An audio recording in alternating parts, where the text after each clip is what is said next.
2015 Balochistan high court page जो है 54, उसका जो पैराडी है उसमें लिखा है, उसमें बयान किया गया है questions of FIRs principal large number of FIRs were got registered against petitioners all over the country for one and the same occurrence. Petitioners sought quashing of FIRs pending before different countries subordinate to the High Court. Validity. Court had to examine facts and circumstances giving rise to all FIRs and test of sameness was to be applied to find out whether all FIRs related to same incident in respect of same occurrence or were in regard to incidents which were two or more parts of the same transaction. If answer was in the affirmative, second or remaining FIRs were liable to be quashed.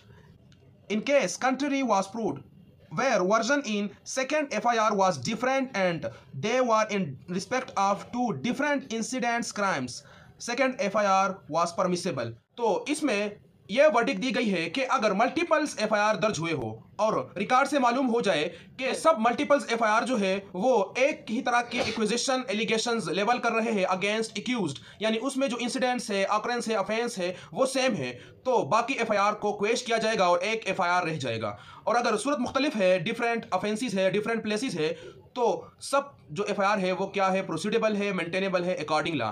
अब question के लिए principal बयान किए गए हैं तो उस case law को भी डिस्कस करते हैं। उसकी जो साइटेशन है 2023 PCRLJ पेज जो है 38, इस्लामाबाद हाई कोर्ट की जजमेंट है। इसका जो ऑथर है जस्टिस मोहसिन अख्तर कियानी।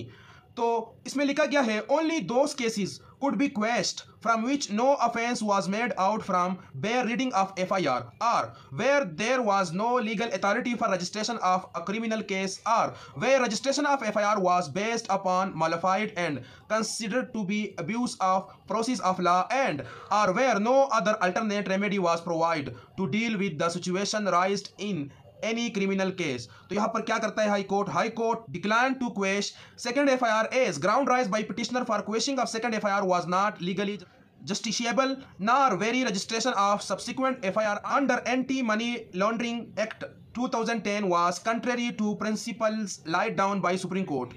तो यहाँ पर यह था कि एक्यूज के खिलाफ दो